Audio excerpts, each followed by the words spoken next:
Look at you, you made it to my YouTube channel. I'm so very proud of you.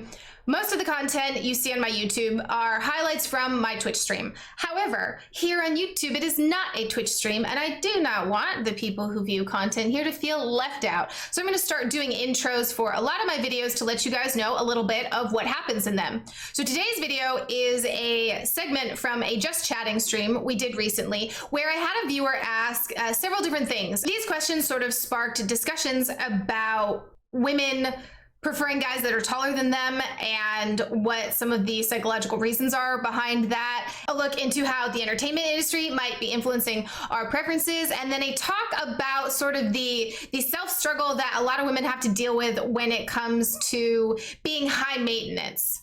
Hopefully some of these insights just give you a little look into my brain. Obviously I can't look in anybody else's brain, you know, my apologies for that, but you know, maybe they'll give you a little idea. And if it sparks a question or a comment, go ahead, leave a comment below. Also, if you have any additional questions that maybe I can do in another YouTube video or another Twitch stream and put up on YouTube, I always welcome those.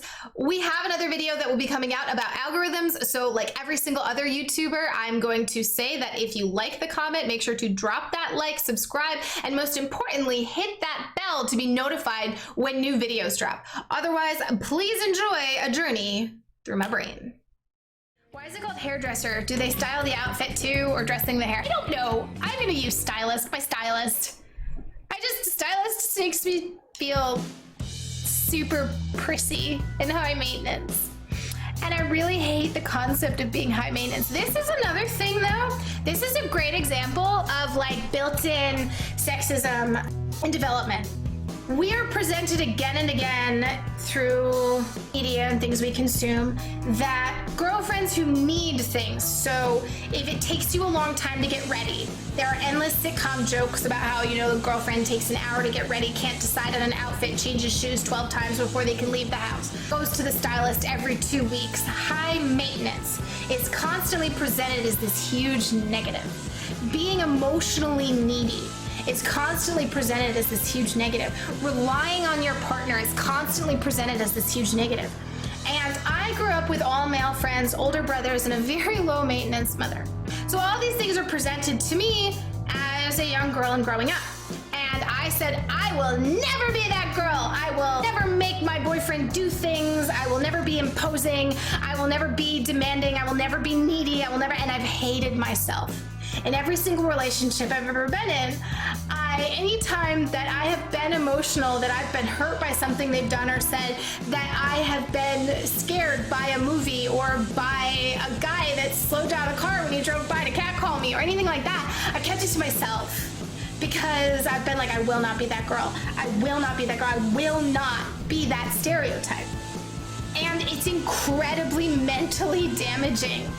It is unbelievably bad for you mentally because it is a partner. It is someone that you should be able to talk to. It is someone that you are allowed to be emotionally needy with. If you want to look nice and you want to spend an hour on your hair and it's not you being a dick and ruining someone's schedule, that should be fine. But I have this constant ongoing battle to not ask for help, to not allow myself to need someone else, to not want to take forever to do my makeup or hair, to make jokes about how I'm not high maintenance, I swear I only get my hair done twice a year, I'm not this, I'm not that. Like I constantly put myself down for things that are my own needs, that are valid and legitimate needs. I work in an entertainment industry. It is legitimate for me to get my nails, hair, eyebrows, everything done on a regular basis. That is legit part of my job, and I constantly justify it as that. And you know what?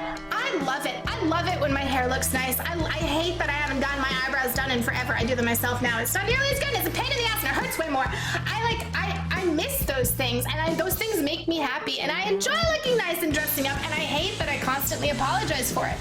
But this is the twisted, psychotic shit that women grow up with. Guys have their own thing. You're not allowed to cry, you're not allowed to be emotional. I get that. It's cool. And it's not cool. I'm not talking about that. But I'm not dismissing that. It's the thing. That is the constant shit that women are surrounded with. That if you need to talk, you are the stereotype. My girlfriend talks too much. Oh, she's so whiny. Oh, she's so needy. That is a thing that women are afraid of. That is like twisting around in your head. That totally fucks with your ability to have healthy adult relationships. And it's the fucking worst. And then guys are taught that when a woman does have emotional needs, oh, I gotta put up with it, all the ball and chain jokes, all of the do it to make her happy, like cause I have to or cause I wanna get laid, all of that shit is so damaging to healthy relationships. Why do you think the divorce rate is so high? It's not because women finally realize guys are jackasses. It's because women can finally support themselves. It's because women finally can go to college, can get hired, can vote and do all of that shit and have independent lives so they can actually divorce their jackass husbands now. And it's not even necessarily the dude's fault because that's how they were raised and that's how they were told. And when you finally are in your mid to late 20s, your 30s, your brain is fully developed, you understand that these things are demeaning and negative and degrading to your mental and physical health. You're like, shit, I gotta get out. But everybody getting married in their early 20s before your brain is even fully developed means that you get trapped into these things. And again, it's nobody's like individual fault as people, but that is how we are socialized and raised. And I firmly believe that the ability of women to support themselves is a significant factor in the increasing divorce rate. And the reason that couples are so incompatible is because men and women are raised in scenarios that make relationships naturally antagonistic. And it is so depressing to think about that and look at that. Seeing that picture reminded you of a video you watch. Fast dating, one girl with lots of guys. At one point the girl, speed dating. Got it.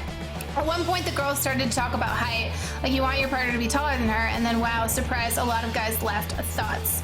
I think that your personal physical preferences are your personal physical preferences. I like guys who are a lot taller than me. I think your physical preferences are your physical preferences, and that's fine as long as they're legal. That's fine. That's who you are, and I like guys who are taller than me because I like to feel little. I am a very domineering, aggressive person who doesn't need help from anyone, and I'm very take charge, and I am very aggressive. I got a lot of anger about things, and I like to feel little and cute and protected sometimes.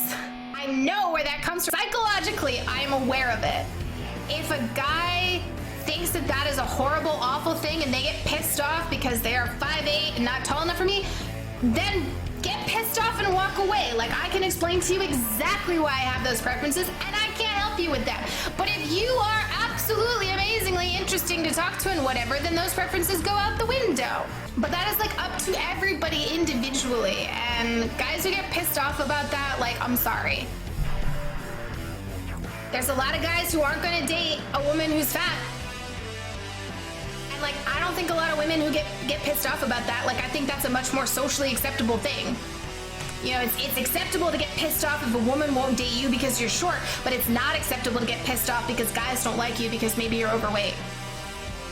That's legitimately a thing. That's the other thing. A lot of guys will not date a girl that is taller than them. And that's considered completely acceptable. But women get a lot of shit for wanting to date guys that are significantly taller than them, and it is a standard there.